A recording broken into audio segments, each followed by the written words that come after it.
now I am going to go ahead and look at it. All right, let's see. 1, 2, 3.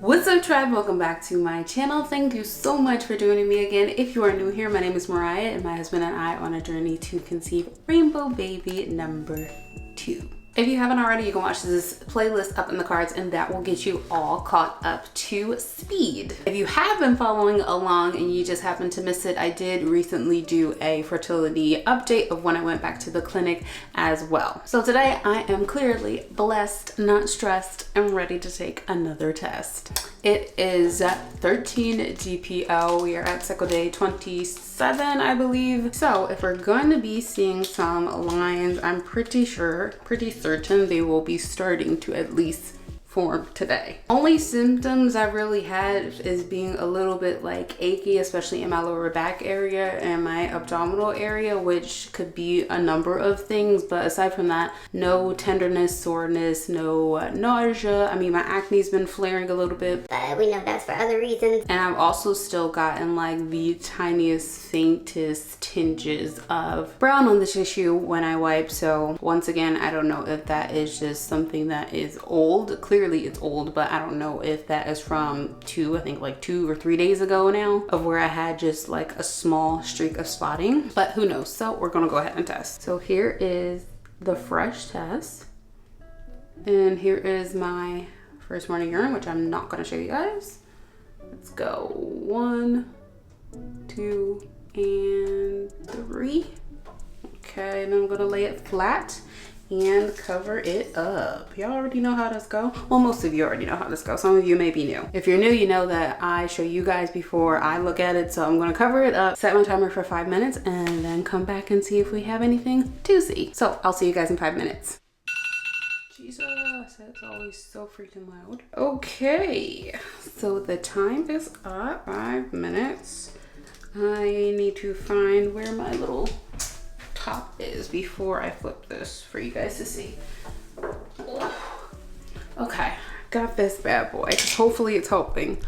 Flip my screen back, make sure I can't see anything. It's hard to pick this up sometimes. Okay, so as you can see, it's clearly still covered. So I'm gonna do it this way and let you guys see. Yeah. Trying to do it without touching the other side, but hopefully you guys can see that.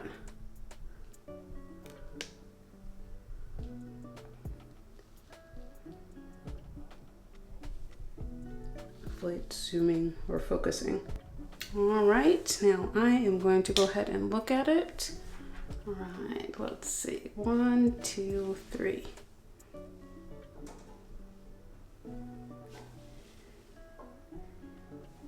And that is a negative. So yeah, it is for sure negative. Had a lot of like urine linger this time. That's weird.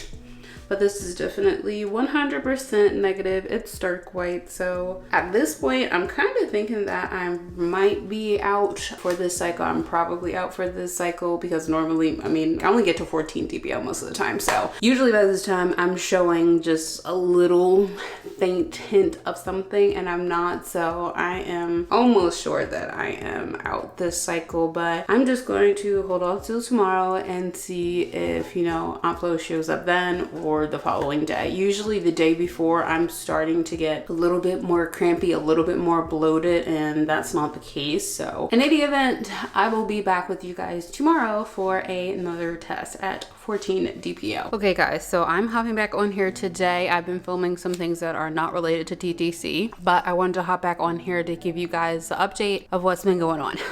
Obviously, I thought I might be getting on here for another test, and I'm not, and that is because I think my new cycle has started, but it hasn't had that official like full on start. My cycle has kind of started off weird, so we are moving on. Just for clarity's sake, I totally 100% believe that I am out for this cycle. And the only reason why there is like, I guess a little bit of hesitation there is because normally when my cycle starts, it starts. Here I feel like I'm getting false starts where I am obviously having some bleeding one day and then the next day it's like nothing, and then the next day I'm like kind of bleeding. So it's also making things a little bit off as into what day is actually cycle day number 1. So I'm just gonna have to kind of play that by ear, so to speak. In any event, cycle 8 is over and done with. I am definitely like, there is no way that I would have this much back and forth going on. So I'm out for cycle 8, moving on to cycle 9. Now with the main update with cycle 9, I am not going to be moving on to the Clomid immediately like I thought I was. Over the last 2 days or so, I've had really bad headaches. I even had a migraine one of the days to the point where I had to get back in bed and literally like close all of the shades and just sit in the dark. I know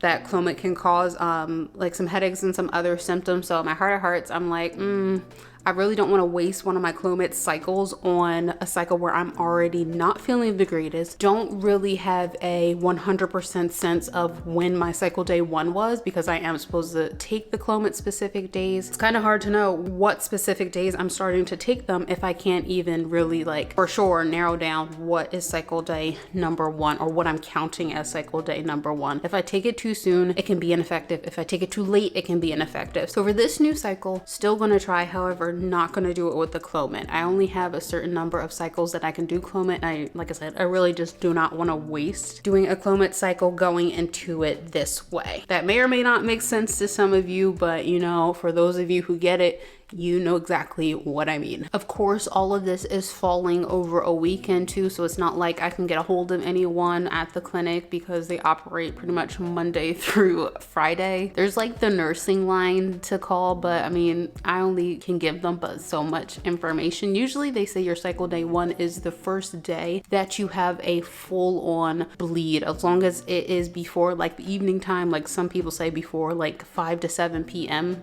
If it comes before then that's your cycle day 1. If it's after then it's your first full-on day of bleeding. But it's been so all over the place that I have marked a day on my calendar, but as far as what my body is doing, I'm not 100% sure that that was cycle day 1 versus 2 days after. But yeah, I wanted to come on here and update you guys with that. I didn't want to keep on like vlogging over those few days, not knowing what was going on, and then keep on saying, well, I'll update you guys tomorrow. So I figure I would allow like my body pretty much to make up its mind, and it seems to finally have made up its mind about what it's doing, and then I would come on here and give you guys that update. So that's where we're at. So as a quick recap, definitely out for cycle 8, moving on to cycle 9. Cycle 9 is going to be without medication again, so another unmedicated cycle due to being unsure about what actually counted as cycle day 1 this time. Definitely still gonna OPK, definitely still gonna use the Obisense, gonna continue taking the vitamins, and more than likely will be using pre-seed, but the Clomid is gonna have to be put up on the shelf until cycle day 10 if we wind up getting to cycle day 10. Why did I say cycle day 10? I mean cycle 10. So that's pretty much all I have to update you guys on. I am sending you all positive vibes and tons and tons and tons and tons of baby dust. I know a lot of you are on the journey with me, or soon to be on the journey. Some of you are starting more so in the summertime. Others of you are on the journey with me right now, and some of you are on your pregnancy journeys. So I am wishing you all the best of luck, and hopefully I'll catch you in the next video. Bye.